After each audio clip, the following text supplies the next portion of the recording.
Napakaganda nga ng araw ngayon. Alam nyo ba guys na first time kong magtambay dyan? Kasi sa summer pa lang hindi ako mahilig magtambay at dito ngayon pa lang. Kasama ko nga pala dyan yung ampong kong Misay. Pansin nyo nga pala yung boses ko sa pagdagtagalog kasi hindi ako sanay na magtagalog. Alam nyo yon? Naisipan ko nga palang puntahan yung sinasabi sa akin. Alam nyo bang meron dito sa Cavite na pinakamahabang street food? At yun na nga ang pupuntahan ko. Carmona, ano ba yun? Hindi ko naalala, kaya tanong muna ako. So, Davilan Food Park, Carmona in Cavite. Alam niyo na ba yun guys, na mahilig talaga akong mangmotor. Itong pupuntahan ko, sinasabi lang to sa akin kasi mahilig nga ako maghanap and nakapagtanong ako kung saan ba talaga yung mas magandang puntahan dito sa Cavite. Dalawa lang yung street food ata dito sa pagkakalam ko. Kasi yung isa nasa Molino and then ito na pupuntahan ko ngayon. Pero sa paghahanap po ng food park o street food, ito lang talaga yung pinaka nagustuhan ko. Alam niyo ba guys, na parati akong libre. Kasi magjowa kayo ng joyride, kaya parati kayong libre. Joke lang po. Guys, pag andito kayo sa Manila, kailangan talaga may motor kayo. Kasi, kung wala kayong motor, hindi nyo mai-enjoy. Puro kasi mga traffic, kaya mas maganda talaga yung may motor. Kung pupunta kayo ng Maynila na puro lang kayo, street food or mga gala-gala, wag na lang kung kayo, magkukommute. Kasi, hindi nyo kakayanin, guys. Tanong ako ng tanong sa driver ko kung malapit na ba. Kung magjowa kayo, mag-i-enjoy kayo sa lugar na to. Ayan guys, malapit na nga tayo. Yung kalsadang nakikita natin na puro bundok, ay wala palang bundok, sorry. Pag pumunta kayo dito, siguraduhin yung may budget kayo kasi maraming pagpipilian ng pagkain kahit saan sa gilid.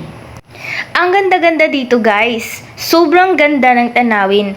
Ang daming mga puno, mga bundok, kanon.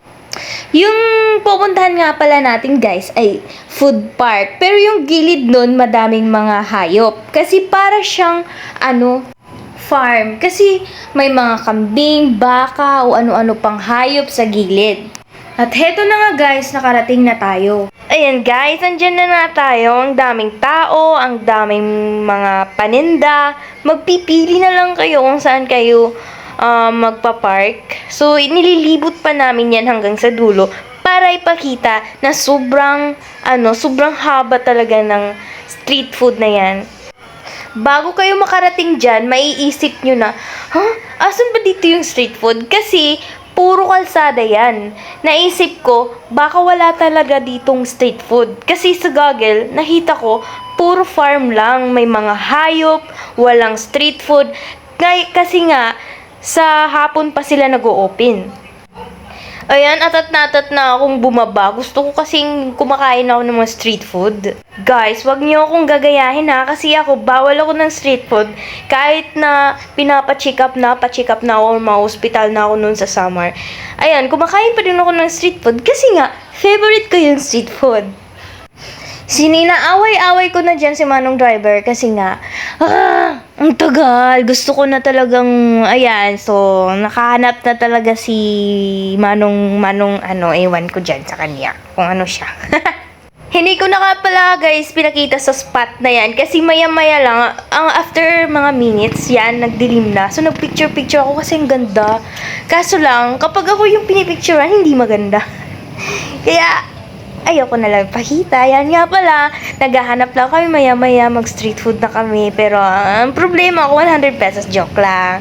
Nagdala naman ako, pero nag-enjoy ako, tapos maya-maya, uwi kami dyan. Hindi ko na pinakita, basta pinakita ko lang sa inyo na sobrang haba nitong street food. Hanggang sa dulo pa yan.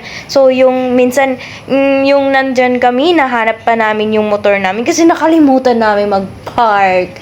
Di ko alam or di niya alam kung saan pinapark. Kung ano naman yan ba. Sabi ko nga dyan, Papa, mag-picture tayo.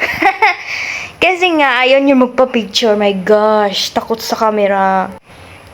Ayan, nagpapaganda-ganda lang ako, kunwari maganda. Tapos kunwari nagbo-vlogger ako, vlogger. Tapos madami nang tumitingin. Kaya in-stop ko na kasi nagpi-feeling vlogger lang naman ako dyan eh.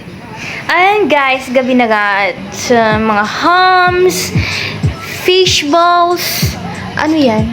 Hot dogs, and everything that you want is there. Sorry, nag-English na hindi marunong. So, ayan, hanggang dito na lang. See you on my next pa-Bibi vlog. Goodbye!